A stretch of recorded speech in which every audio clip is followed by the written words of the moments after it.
यिर्मयाह का ग्रंथ अध्याय 27। यूदा के राजा योशिया के पुत्र सदकिय्याह के शासनकाल के प्रारंभ में यिर्मयाह को प्रभु की यह वाणी सुनाई पड़ी। प्रभु ने मुझसे ऐसा कहा, रस्सियों और जुआ तैयार करो और उन्हें अपनी गर्दन पर रखो। फिर एदोम, मोआब, अमोन, तिरुस और सीदोन के राजाओं को उन दूतों द्वारा जो यूदा के राजा सदकिय्याह के यहाँ यरूशलेम आए हैं यह कहला भेजो। उन्हें अपनी स्वामियों के लिए यह संदेश दो, विश्वमंडल का प्रभु इज़राइल का ईश्वर यह कहता है, तुम लोग अपने अपने स्वामी से यह कहोगे, मैंने अपने महान सामर्थ्य और बाहुबल से पृथ्वी की रचना की, पृथ्वी पर के मनुष्यों और पशुओं को बनाया, और मैं जिसे चाहता हूँ उसके हाथ इसे दे देता हूँ। अब मैं यह सब देश अपने सेवक बाबुल के राजा नबूकदनेस्सर को दे रहा हूँ, और मैं जंगल के पशुओं को भी उसके अधीन कर रहा हूँ। जब तक उसके देश का समय पूरा नहीं हो जाता तब तक सभी राष्ट्र उसके पुत्र और उसके पौत्र के अधीन बने रहेंगे। तब शक्तिशाली राष्ट्र और महान राजा उसे अपना दास बनाएंगे।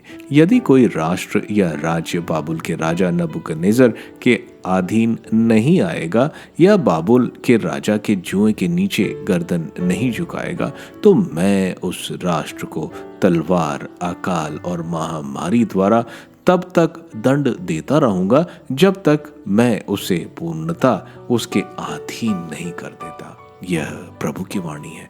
इसलिए तुम अपने नबियों, भविष्यकर्ताओं, स्वप्नदर्शियों, ज्योतिषों और जादूगरों की बात पर ध्यान मत दो। जब वे तुमसे ये कहते हैं तुम बाबुल के राजा के अधीन नहीं होगे, ये तुमसे ये झूठी भविष्यवाणी करते हैं, जिसका फल यह होगा कि तुम अपने देश से भगा दिए जाओगे। मैं तुम्हें निर्वासित कर दूंगा और तुम्हारा विनाश हो जाएगा। लेकिन जो राष्ट्र बाबुल के राजा के जुए के गर्दन झुकाएगा और सभी अधीनता मान लेगा, मैं उसे अपनी भूमि पर शांतिपूर्वक बने रहने, खेती बाड़ी करने और निवास करने दूंगा। यह प्रभु की वाणी है। राजा सिदकिय्याह का संदेश। मैंने यही बात यूदा के राजा सिदकिय्याह से भी कही, बाबुल के राजा के जुए के नीचे अपनी गर्दन झुकाओ, उसकी और उसकी प्रजा की अधीनता स्वीकार करो, जिससे तुम जीवित रह सको।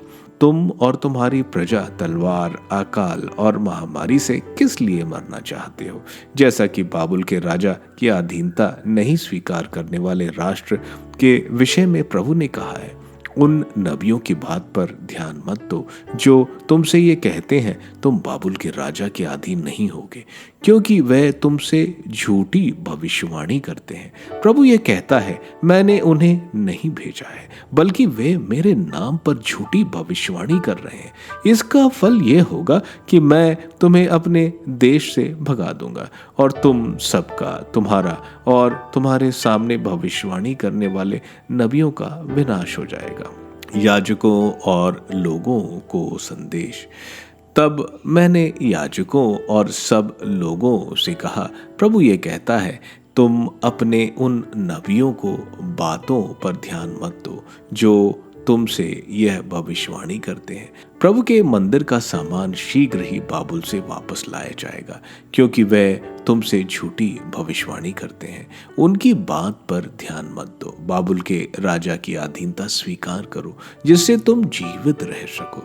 इस नगर के खंडरों का ढेर क्यों बनने चाहते हो?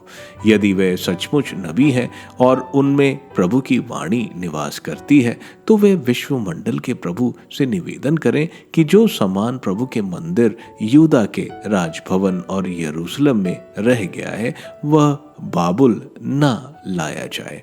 कारण यह है कि उन स्तंभों, हौज, आधारों और इस नगर के शेष सामान के विषय में विश्वमंडल के प्रभु का कथन यही है, जो सामान बाबुल का राजा नबूकदनेस्सर उस समय अपने साथ नहीं ले गया था, जब वह यूदा के राजा यहोयाकीम के पुत्र यकोन्याह और यूदा तथा यरूशलेम के सब सामानों को यरूशलेम से बाबुल ले गया था।